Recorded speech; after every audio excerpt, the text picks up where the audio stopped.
How do you tell the story of someone's life on film? What would you expect to see? A riveting tale of the greatest hits of their career, all captured within a 2-hour window?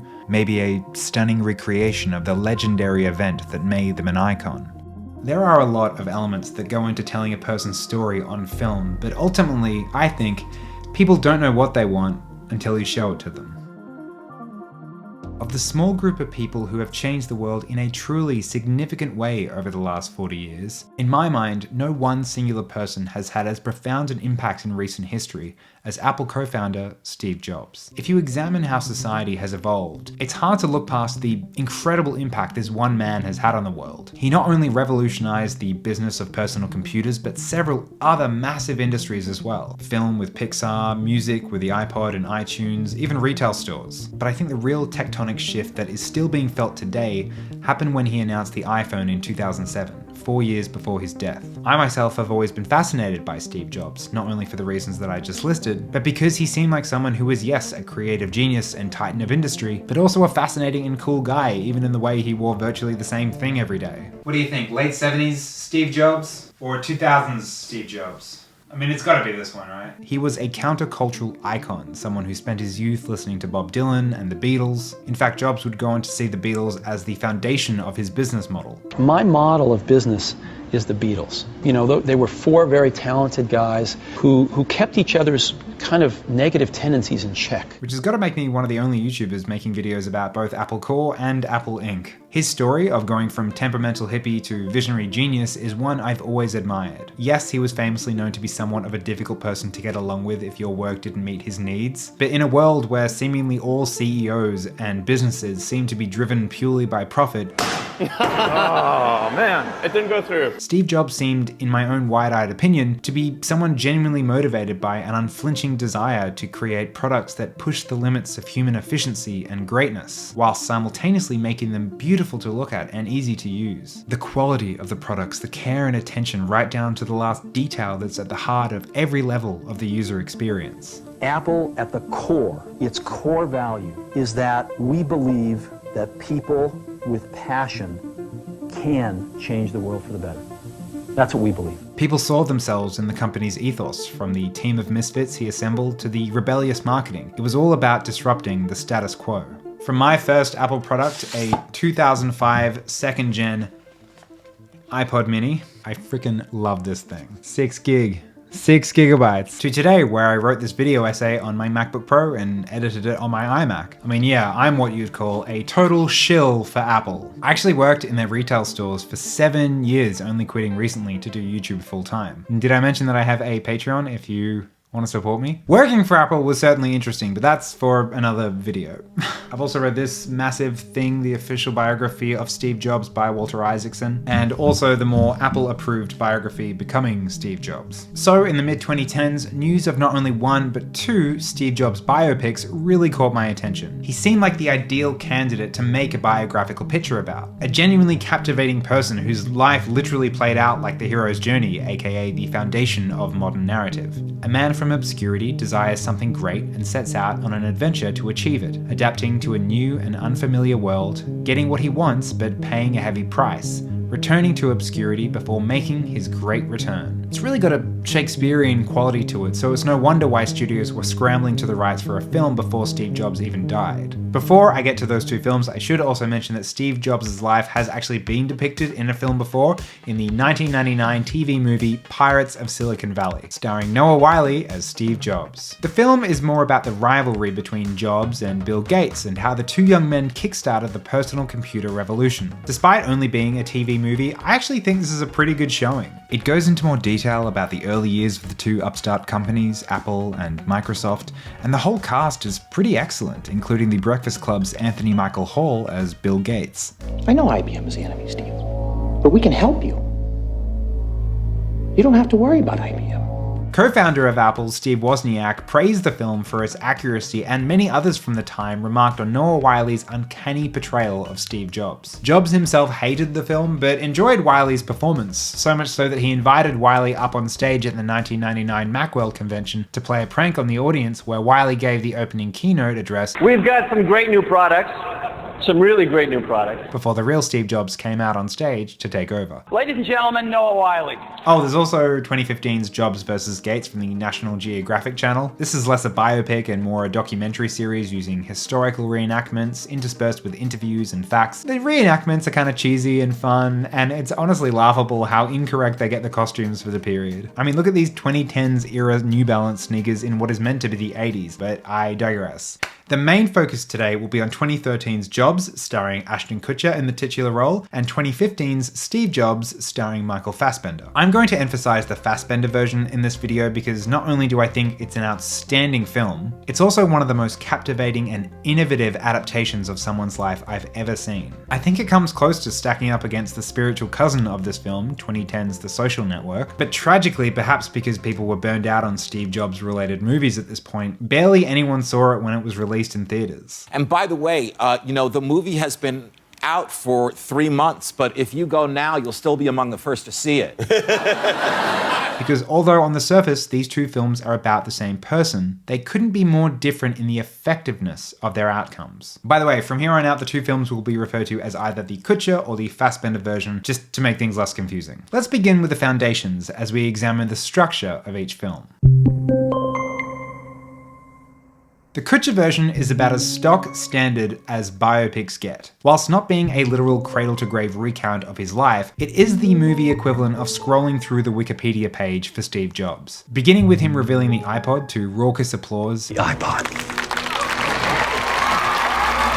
And then going back to 1974, where we see his life play out like a series of greatest hits moments. A college dropout who takes calligraphy classes, drops acid in a field, goes to India for enlightenment, gets a job at Atari, and that's just the first 10 minutes. Immediately, it has the feel of a movie that's trying to cram in as many facts and tidbits as possible. From there, we get the highlights and lowlights of Steve Jobs' career, including him forming Apple with Steve Wozniak in the garage, finding out his girlfriend Chrisanne is pregnant and denying parenthood of his child Lisa, the success of the Apple II, recruiting Pepsi chief John Scully as CEO, releasing the Macintosh, which turns out to be a failure, forcing the board and Scully to turn on him, resulting in Steve leaving Apple. We then rapidly sum up 11 years in less than 1 minute, fully glossing over his new company Next, starting a family, and not even mentioning Pixar. Steve is then invited back to Apple, where he meets Johnny Ive, who renews in him the spirit of the company he once began, allowing Jobs to come back on as CEO, and the movie more or less connects up to where it began. The Fassbender version takes on a totally different approach. Instead of attempting to depict Steve Jobs' entire life, the film takes place half an hour before 3 key product launches: the Apple Macintosh in 1984, the Next computer in 1988, and the Apple iMac in 1998. Before each product launch, Steve Jobs has encounters backstage with the same collection of people, including Joanna Hoffman, a close advisor at both Apple and Next, John Scully, the Apple CEO, Steve Wozniak, Jobs' friend and Apple co-founder, Chrisanne Brennan, Jobs' former girlfriend, and mother of his child, Lisa. Now, Lisa is sort of the key relationship here, but I will get to that later. If we were to go by the standard film rule of show don't tell, you'd think that the Kutcher version would appear to be superior. After all, it is actively trying to show you as many parts of Jobs' life as possible, whereas the Fassbender version is made up of long conversations confined to dressing rooms and unglamorous hallways with only the odd flashback as any sort of respite from the backstage setting. But this is where good writing and direction make all the difference. The Ashton Kutcher movie was written by a guy named Matt Whiteley, whose sole writing credit is this film. I wonder how something like that happens. Well, how did he get the job to write that movie? His dad put up all the money for the movie. His dad was the producer. Of course. That explains so much about this film. And directed by Joshua Michael Stern, who had directed 2 films before this and none since. Daniel Pemberton, an early Apple employee and former friend of Steve Jobs, helped correct early drafts of the script, but apart from him, no one significant from Jobs' life collaborated on the movie. Steve Wozniak was approached to consult on it, but was reportedly abhorred by the script and didn't wish to be involved after reading it. In terms of showing and not telling, we're certainly shown a lot. We saw a bunch in the first 10 minutes, like I said, and throughout the film we jump from iconic moment to iconic moment. But just by recreating the computer fair where they introduced the Apple II, or the 1984 Macintosh speech, or Steve yelling at Bill Gates over the phone, Whilst never hearing Bill Gates' side of things, we get less of a nuanced portrait of the man and more a two-dimensional idea of Steve Jobs via flashy reconstructions of events. Reconstructions that aren't really doing much more than what the National Geographic docuseries was doing, just with better set dressing and less interviews from Steve Wozniak. This isn't helped by having these incessant lower third title cards that tell us the date and location. I understand in a biopic like this, they can be helpful to follow the story, but we get one here in 1977, and then less than 2 minutes later, we get one for 1980, and it's these moments that really make you feel like you're following less of a story and more getting the SparkNotes version of Steve Jobs' life. In particular, he didn't know how to write a screenplay, really. It was just a laundry list of incidents as opposed to things that would show a deeper meaning. Fantastic burn.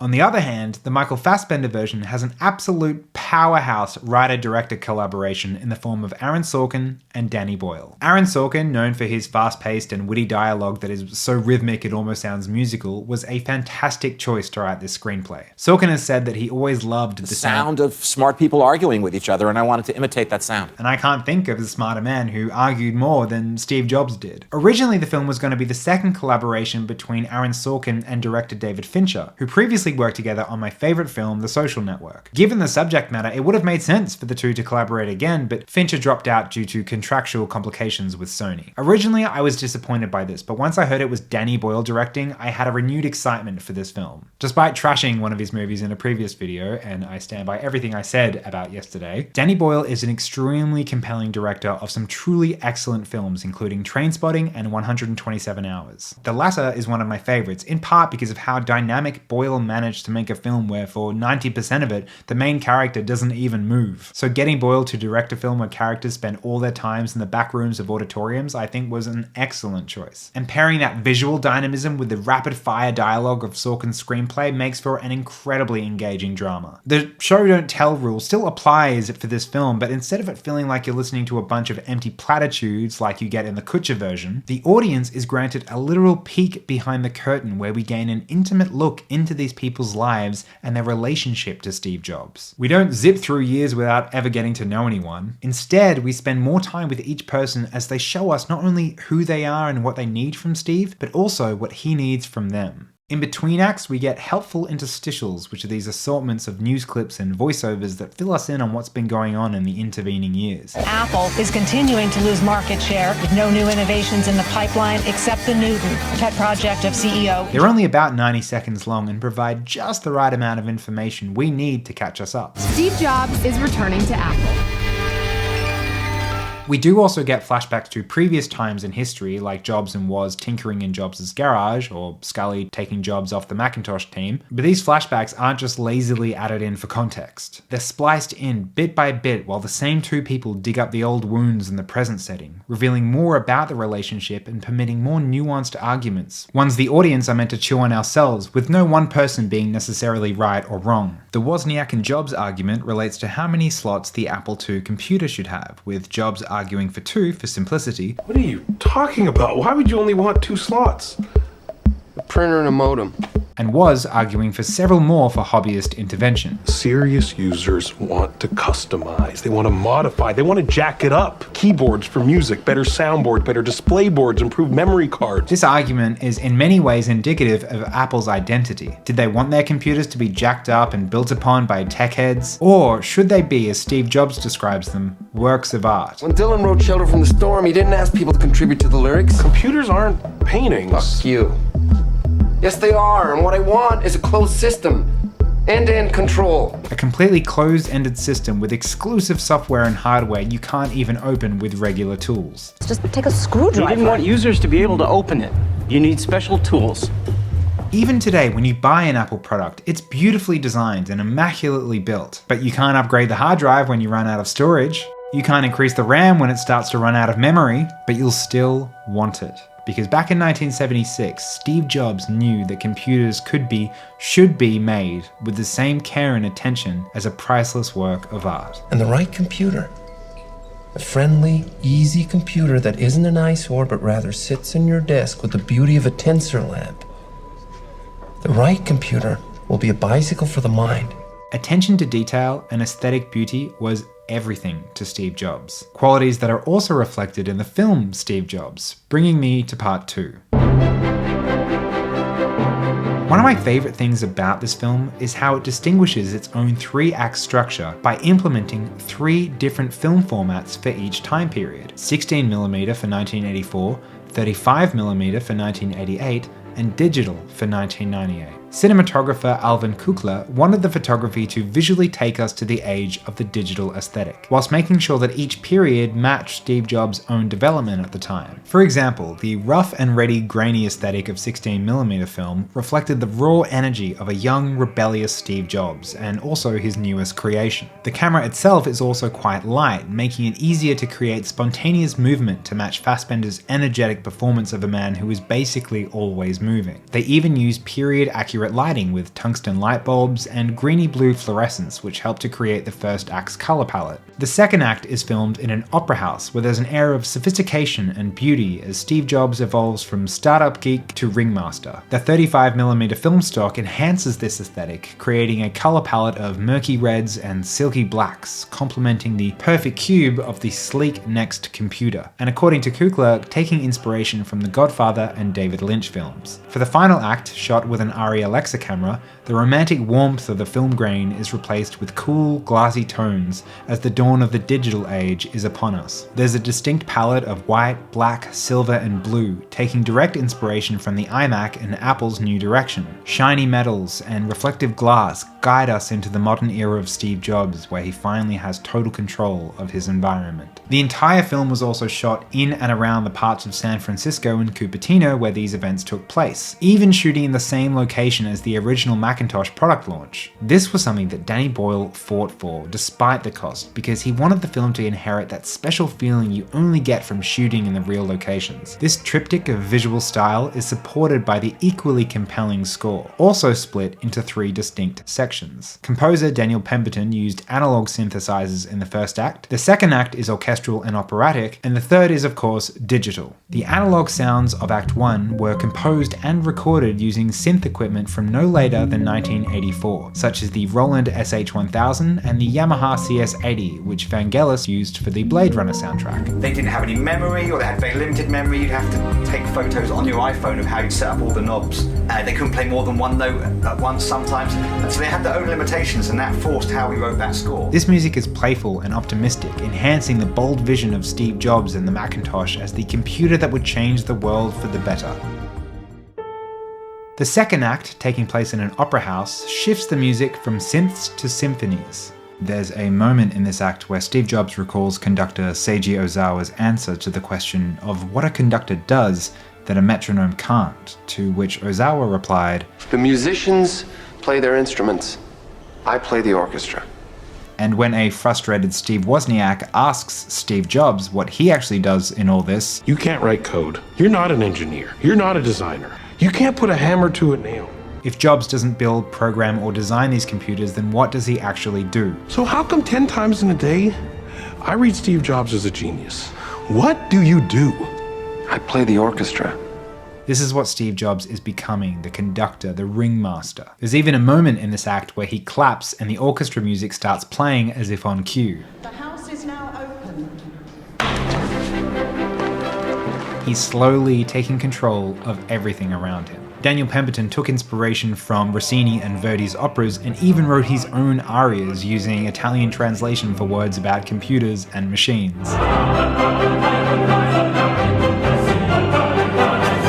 The music is elegant and theatrical, particularly the 10-minute epic titled Revenge, that builds around Sorkin's dramatic argument between Jobs and Apple CEO John Sculley. Pemberton had a lot of trouble with this piece because, quote, "You're basically writing a 10-minute symphony that has to have complete musicality rather than just score, but at the same time it has to respond to everything that's happening in the picture, which was constantly being tweaked and re-edited." Then in the third act, computers have finally arrived at the point that Steve Jobs envisioned them back in 1984, where they aren't just data machines, but bicycles for the mind, capable of great artistic potential. Pemberton even wrote the music for this act on his own Apple iMac using Apple's Logic software. The music is ambient and introspective, reflecting Jobs' wiser years, but also quite cold, showing us that he's still not without his faults.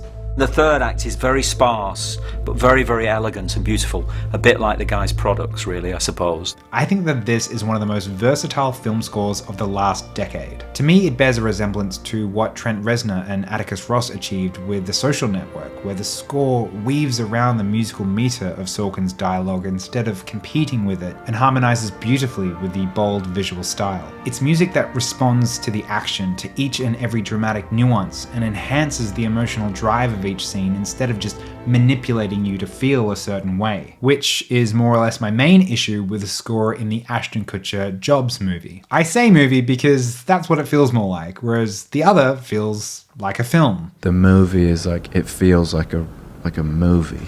It feels like a real, go to the theater film movie. Composed by John Debney, the music here feels like it's constantly trying to convince you that something emotionally riveting is happening, even if the action on screen isn't quite supporting this. There's a lot of swelling strings and horns that build as Steve Jobs launches the iPod or gives his team pep talks via montage as if to say, look everyone, here's Steve Jobs being the inspiring visionary, wow! But it does nothing to help us understand who Steve Jobs was underneath all the platitudes and dialogues that sound like a series of motivational posters. When you can touch someone's heart, that's limitless. And it's got to be something that you're passionate about, because otherwise you won't have the perseverance to see it through. It's the future. I'm telling you right now. We got to risk everything. We have to look at the competition and say we're going to do it differently. Making this score more contrived than compelling. The visual style of this movie, whilst not bad at all, is certainly not on the scale of what's achieved with the Fassbender version. Most of the film has this warm, 70s sepia-toned hue to it, and often looks quite lovely. I quite enjoy the way the whole Atari offices look, although they missed an opportunity by not reconstructing its original lobby. Damn it, that's cool. There's a lot of lens flare and backlit shots that seem to be going for a kind of mystique, once again signaling to the audience that legendary events are taking place, even if it's really just a reconstruction of an event with a Hollywood sheen to it.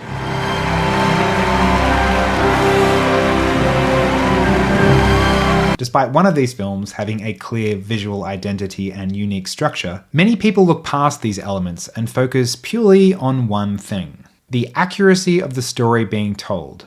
So let's talk about that.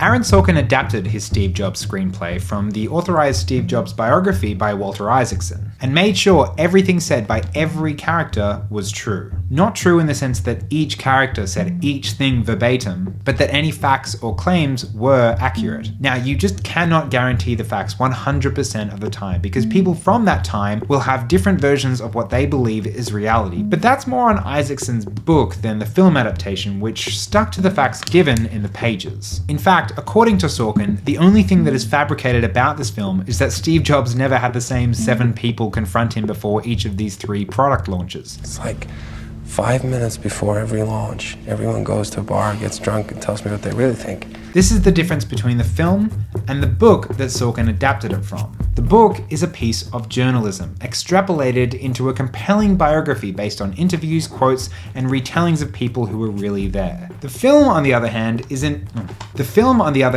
in many ways the opposite. It is art. It is not a biography. It is an impressionist painting, not a photograph. For example, the film depicts an intense argument between Steve Jobs and John Scully in 1988, and another encounter in 1998 where they rehash the events that led to Jobs' unfortunate departure from Apple in 1985. Only John Scully and Steve Jobs never actually spoke again after Jobs left Apple. But despite these events never actually taking place, the dialogue from Jobs and Scully is based on interviews from the book where each man gave their own thoughts on the other. Jobs is still angry and Scully lacks closure. Oh, it was very painful. I'm not even sure I want to talk about it. What can I say? I hired the wrong guy.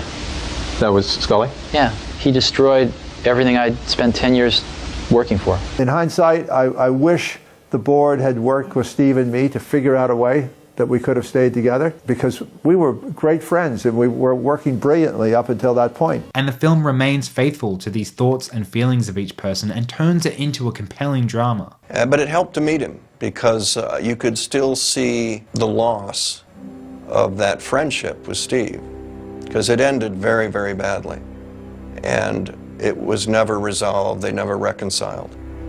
As Sorkin mentioned when speaking about the film, journalism is a lot different from what I do. When you're doing a piece of journalism, you have an obligation to be objective. I have an obligation to be subjective. That's the difference between art and journalism. We can take that quote with a grain of salt, as I don't think Sorkin is advocating for distorting the truth so much that we end up with something that does a disservice to the subject matter. But I do think that the Fassbender version succeeds as the impressionist painting that it is. And after seeing a rough cut of the film, Steve Wozniak stated that he felt like he was, quote, actually watching Steve Jobs and the others, not actors playing them. I give full credit to Danny Boyle and Aaron Sorkin for getting it so right. He even joined Seth Rogen when promoting the film. I mean, what better endorsement do you have than that? This movie was just top-notch professional. The script, the words they said, how well the actors played it. Even Andy Hertzfeld, an Apple software designer and one of the characters Jobs encounters before each launch, commented on the film saying, "None of it happened, but it's all true." Going on to say in an interview with Recode.net that, quote, ultimately, that doesn't matter much. It is cavalier about the facts, but aspires to explore and expose the deeper truths behind Steve's unusual personality and behavior, and it often, but not always, succeeds at that. Now, I suppose you could say the same rules apply for the Ashton Kutcher version, but in my opinion, that film has more of an obligation to be closer to the truth purely because of the type of movie it is. It is a biopic, a biographical picture, and unfortunately, not much else. Meaning, if you're not going to try and make much of an artistic statement with this film like the Fassbender version does, then you better make sure what you are showing us is closer to the truth. When promoting his film, Sorkin said repeatedly that he didn't want to do a biopic. A traditional biopic, a cradle-to-grave story where you land on the character's greatest hits along the way. He wanted to tell a different story, and I'll get to what that story is. But the Kutcher version is just telling us the broad strokes of Steve Jobs' life, and unfortunately gets many things wrong where it really doesn't need to. But I'm not here to nitpick every little inaccurate thing about this film, that's not what this video is. And also, there's always going to be embellished facts or rearranged timelines for the sake of a clearer story. I'm just saying that those inaccuracies have less of an excuse in the biographical Kutcher version than the impressionistic Fassbender version. When it comes to accuracy, people typically focus on one aspect of a biopic above all else: how much the actor actually looks like the person they're portraying. It's one of the things I've grown extremely weary of when discussing biopics, because for some people, their need for actors to look exactly like the person that they are playing is an obsession, as if they've got blinkers on to every other component of the film. You know what I mean? Whenever a biopic casting announcement is made, the first thing you'll see people comment is, "Oh, this actor is the spitting image of this person, this movie's gonna be great." Or, "This actor looks nothing like this person. They should have got this other actor. This film's gonna suck." Folks, I'm here to tell you, if you care deeply about this kind of stuff, you gotta get over it. I'm not saying that looking like the person you're playing isn't at all important, but by holding this standard higher than any other, it minimizes the performance the actor may give that truly allows them to become the person that they're playing. Which brings me to part 4. By 2013, Ashton Kutcher wasn't really known for any particularly groundbreaking performances. I'd say his best role at this point was back in 2004 with The Butterfly Effect. It's pretty obvious why he was then cast as Steve Jobs. He's the same height, a similar build, and with a scruffy beard and mid-length hair, certainly bears a resemblance to the man, particularly in the 70s and 80s. It's my project. It's mine. I can see he's also got something of Steve Jobs' speech pattern and accent down, particularly when saying words with short vowel sounds like the word apple. Apple, apple, apple, apple. Apple. Steve Jobs' voice would often get quite high, especially when discussing something he was passionate about. Well, George, I can't change the world, you know? What do you want me to do? And I think Ashton Kutcher harnesses his speech pattern quite well. We're not doing anything that IBM's not already doing. On the physicality side of things, there's a certain slouch to the way that Steve Jobs walked, particularly in his later years, which you can often see when he walked on stage for a product launch. Ashton Kutcher really latched onto this walk, a bit too hard in my opinion, as Steve Jobs didn't actually walk like that day to day, as you can see here. Kutcher really does it for the whole film, and it's honestly quite distracting, to the point where his portrayal starts to verge on an impression. And this might be down to direction, but he also indulges in a lot of that screamy acting that too many male actors do to show how intense they are.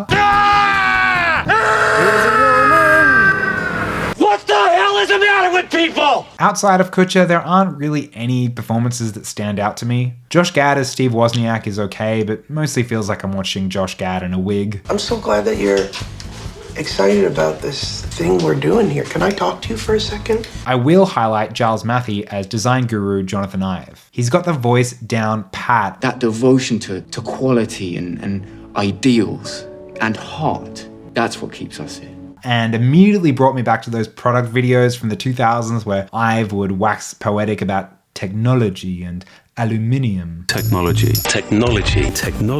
In fact, these moments between Steve and Johnny are some of the best in the whole film. Originally in Danny Boyle and Aaron Sorkin's film, Christian Bale was tapped to play Steve Jobs, which makes sense when comparing facial features, but the role eventually went to Michael Fassbender, who we can all agree doesn't really look like Steve Jobs at all. But here's why that doesn't really matter. Do you remember me telling you to think of this film as an impressionist painting and not a photograph? Well, this is what I mean. Fassbender may not win a Steve Jobs lookalike competition, but because of a performance grounded in realism, a compelling script, and dynamic direction, I feel like I understand this Steve Jobs a hell of a lot more than the surface level portrayal by Ashton Kutcher. To support my argument, let's look at one scene from each film that are built around a similar incident but couldn't be more different in execution. In each sequence is a situation familiar to anyone who worked at Apple, particularly in the early years: Steve Jobs lecturing an employee. In the Kutcher version, we have Jobs and the team working on the latest user interface software, and Steve innocently asks, "Which tab do I click on to get different font styles?" A reminder that Steve Jobs loves fonts, something this film really doesn't want you to forget. I've been asking for the fonts for months. An engineer says that it's not a pressing issue. We have a hard date on this software, and I'm sorry, but adding pretty fonts is not going to change that. As Steve replies, "Everything is a pressing issue." And we then see Steve go from 0 to 100 in a matter of seconds. "If you don't share our enthusiasm and care for the vision of this company," screaming at the employee to get out. "Get your shit and get out. You're done." What are you gonna fire me? No!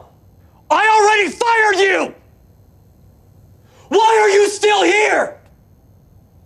I'm not saying the scene isn't true to life or shocking, but it doesn't really allow for any nuance in Kutcher's performance, and more importantly, we don't really learn much about him other than that he's prone to over-the-top outbursts. It's mine. Let's now compare this to one of my favorite scenes in the Fassbender version, one that shows exactly how merciless and intense Steve Jobs could be. The sequence itself is a continuation of the first scene in the film where the voice demo isn't working half an hour before the Macintosh launch. This thing is overbuilt. It worked last night. It worked the night before that. It worked 3 hours ago. Not working now, so just skip over the voice demo. Fuck you. Skip over everything. The computer is meant to say hello, but software designer Andy Hertzfeld is hopelessly trying to tell Jobs it cannot be done. We needed to say hello. You're not hearing me. It's not going to say hello. Fix it. By the way, really excellent work by Michael Stuhlbarg here. Listen to the way his voice shakes when he tells Steve he can't fix it. Fix it? Yeah. In 40 minutes? Fix it. I can't. Who's the person who can? I'm the person who can, and I can't. Just really good. This is an example of Steve Jobs' reality distortion field, where people tell him something can't be done for very rational and logical reasons, and he would tell them that they can, or in this case, they have to. It's mere minutes from the launch now, and the voice demo still isn't fixed. But instead of just yelling and berating Andy, we get one of the coldest and most humiliating threats this poor programmer could possibly receive. Here's what I'm gonna do. In a quiet voice, Jobs lets Hertzfeld know exactly what will happen to him if the voice demo doesn't work. I'm gonna announce the names of everyone who designed the launch demo. I'm gonna introduce everyone and ask them to stand up. The bag was designed by Susan Kerr. The Macintosh font that's scrolling across the screen was designed by Steve Capps. Mac Paint, Mac Wright, Alice, down to the calculator. And then he's gonna say that the voice demo that Didn't work was designed by Andy Hertzfeld. Laying the whole failure on poor Andy and not himself. And unless Andy wants to be disgraced by his friends, family, colleagues, stockholders, and the press, he'd better go and make the demo work. And then the only time Steve comes close to yelling is a simple and swift, "Do it, Andy!" Notice how this is so much more ruthless and specific than Kutcher's Jobs just yelling at and then firing someone for questioning the importance of different font styles. There's so much more at stake here, so much more we learn about just how unrelenting and severe Steve Jobs could be. The way this scene is shot by circling around Hertzfeld with the rising music, along with the whole team looking on in a mix of fear and concern, It just builds suspense beautifully. Jobs then realizes the way to further enhance the spectacle of the launch by noticing an engineer nervously taking a disc in and out of his shirt pocket, bringing Steve to impatiently ask what size shirt he wears. Does anyone know what size shirt he wears? Does anyone know what size shirt I wear? Does anyone know where the closest psychiatrist is? The disc fits in your pocket. He realizes he can reveal the disc from the shirt pocket and needs someone to get him one in white, because the Mac is beige, I'm beige, the disc is blue, the shirt has to be white. Andy?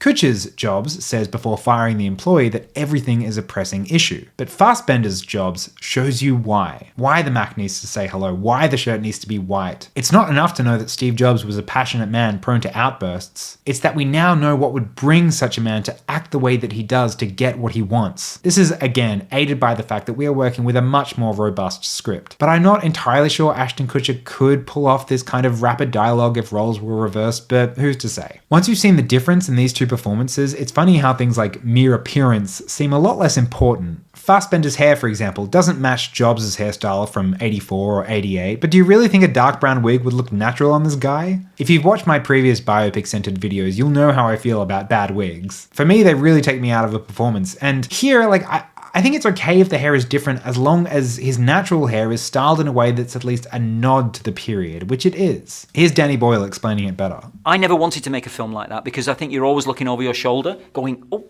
it doesn't matter what I think. Is it the same as the photograph? No, it isn't quite. We'll have to stop. Jobs' motto was think different. And we always used to say feel different, see different. Those were kind of our mantras about it. So it didn't matter that he didn't look like him. We wanted to approach it from the inside first. And honestly, by the time we get to the third act, I think Michael Fassbender really does look and feel like the Steve Jobs we know. Aided by the fact that he's wearing his signature outfit and glasses, which is not something he actually wore when introducing the iMac, but it's a suitable payoff for the audience who have watched this man grow through the years and now get to see him in his final form. Michael Fassbender is also not the only standout player here. Kate Winslet, as the Polish-born close advisor of Steve, Joanna Hoffman, does an excellent job of beseeching kindness and humanity from him whilst never taking any of his shit. And unlike the other actors, Winslet's portrayal really is dead on to the real Joanna Hoffman, uncannily adopting her Polish-Armenian accent to a T. The whole point of the machine was to make it not only extremely powerful and useful, but also extremely easy to use. They try to get you talking about something you like. It's very common and can be treated by talking to her about things she likes. Hoffman won Apple's Standing Up to Steve Award 2 years in a row during the early 80s, and Kate Winslet won a Golden Globe for playing her 34 years later. I mean, come on. The film also brings out a surprise dramatic turn by Seth Rogen, who gives a wonderful performance as Apple co-founder Steve Wozniak. It's not binary. You can be decent and gifted at the same time. Rogen is also not trying to do a Wozniak impersonation, and instead allows the character to come through his own amiable personality that is both himself and Wozniak at the same time. When I first read the script, I sympathized very much with the idea that Woz feels like because he's affable, he's marginalized.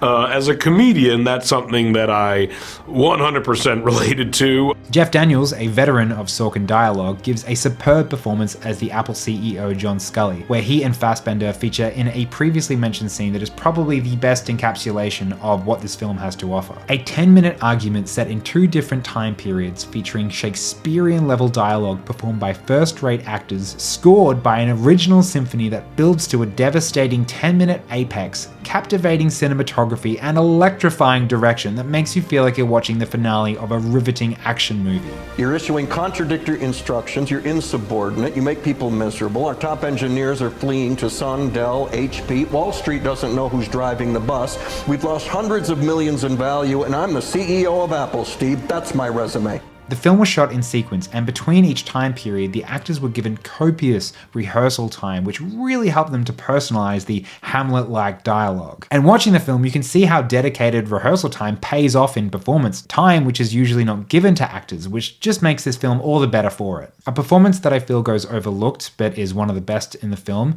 is actually not from one singular person, but three people playing the same character. Mackenzie Moss, Ripley Sobo, and Perla Haney Jardine, who all play Steve's daughter Lisa Brennan Jobs at different stages of her life. The character of Lisa is one of the most important elements of this film, and I'd like to take the last part of this video to tell you why.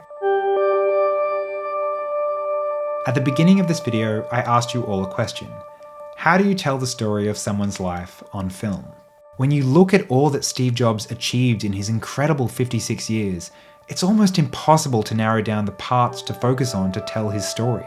The Ashton Kutcher Jobs film does its best to highlight the most important moments, but even then falls short, because zipping through nearly 30 years of a man's life doesn't allow us to latch on to one single relationship or constant throughout his journey that we can examine in any meaningful way. Therefore, it's very difficult to actually comprehend what motivates this Steve Jobs. Sure, he might want to make next level products that change everything, but why? Who is driving this? What is the motivating force in his life? There's no time to find out because we've just skipped another 8 years into the future. The Kutcher movie ends with Steve Jobs' famous "Here's to the Crazy Ones" speech from the Think Different campaign for the original iMac. Here's to the crazy ones, the misfits, the rebels. In it, Jobs talks about the rebels, the round pegs in the square holes who aren't fond of rules and have no respect for the status quo, the ones who push the human race forward. And what's crazy to me is that we've just spent 2 hours watching a biopic that couldn't have been more in line with the status quo. A generic and inoffensive movie that leaves the audience with no other impression of the man than, wow, Steve Jobs, what a guy, huh? He sure did make some cool products. Which is what we already knew about him anyway. Steve Jobs was anything but generic and formulaic, and there's so much more to this man's life that could have and should have been explored. But luckily, we have another movie that does just that. When writing a screenplay, Aaron Sorkin makes sure he never judges any of his characters, no matter how heinous they are. As he says, I really did become interested in Mark Zuckerberg as an anti-hero, and writing him without judgment. The way you have to write an anti-hero is if they're making their case to God, why they should be allowed into heaven. But when he was reading Walter Isaacson's official biography of Steve Jobs to prepare for his own adaptation, he struggled to find a way to connect to the man. I understand anti-heroes and writing them like they're making their case to God, that why they should be allowed into heaven. I'm not sure this guy should be. As Sorkin had a young daughter of his own and couldn't imagine abandoning her and refusing to admit to being the father. I'm just not finding anything that's going to make us want to stay with him. And the person who helped me with that was Lisa Jobs. Sorkin spent a long time talking to many of these real-life people from Jobs' life that are in the film, but especially with Lisa, getting her side of the story, allowing her perspective to shine new light on what was a very complicated relationship. The film presents Steve Jobs as a man obsessed with one thing: control. From the end-to-end control of his computers, to the need to control the narrative of his massive public profile, to his obsession with starting perfectly on time. We're a computer company. We can't start late. Can't start late. We're not starting late ever. We're not ever starting late. But where do you come down on starting late? The one thing he never had control over, though, was the decision of his adoption. Steve Jobs was given up as a baby and then rejected by another set of parents before finally being taken in by Paul and Clara Jobs as a 1-month-old. As he says in the film, it's having no control. You find out you were out of the loop when the most crucial events in your life were set in motion. As long as you have control. I don't understand people who give it up. The cruel irony of Steve Jobs being given up for adoption and then later having a baby of his own only to abandon her before she was even born is, I'm sure, not lost on any who learn of this. But what is treated as an over-the-top argument in the Kutcher version and then barely addressed again is, in the Fassbender version, the beating heart of the film. Throughout, we have watched the changing relationship of Steve and his daughter, Lisa. We first meet her as a 5-year-old girl, announcing proudly that her dad named a computer after her, the Apple Lisa. My dad named a computer after me. I'm not your... Before she is cruelly corrected by Steve, who says, You know what a coincidence is, Lisa? No. You made a new friend and her name was Lisa too. That would be a coincidence. LISA stands for Local Integrated Systems Architecture. It's a coincidence. Despite this need to detach himself from his daughter, we see Steve truly lost for words for the first time after Lisa creates an abstract on Mac Paint, inspired by the story of when Steve Jobs showed a young Sean Lennon a Macintosh, and within seconds, John Lennon's son was making a drawing of his own while artist Andy Warhol looked on. It's an abstract. You use Mac Paint. Do you know which boxes say? Right. Go ahead and click on it.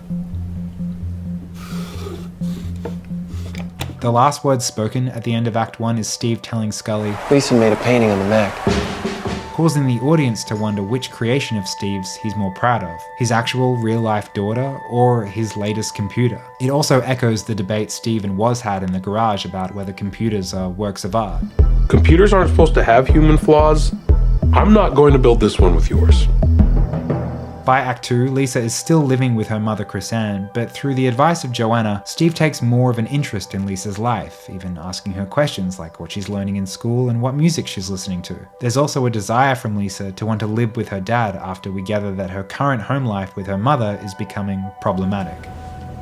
I want to live with you. Then, in the last act, Lisa is in college and her relationship with her father still isn't mended. Joanna is at breaking point, feeling like she can no longer be complicit in Steve's treatment of Lisa, telling him that, I love that you don't care how much money a person makes, you care what they make. But what you make isn't supposed to be the best part of you. When you're a father, that's what's supposed to be the best part of you. And it's caused me 2 decades of agony, Steve, that it is for you. The worst. When Lisa finally confronts him about why he said he wasn't her father, his answer paints the most revealing picture of the man yet. Why'd you say you aren't my father? I'm poorly made. Which, if you're Steve Jobs, is just about the most devastating way you could describe yourself. And it's at this point that Jobs finally gives up control of everything. It's after 9. You're gonna be late. Yeah, I don't care. He's finally realized his daughter is more important than anything going on downstairs. It's also the first scene in the whole film where we see a substantial amount of sky, and it's as if Lisa has literally opened up his horizons. In the last moment of the film, as Steve readies himself to walk on stage to launch the iMac, the Here's to the Crazy Ones video starts playing on the screen.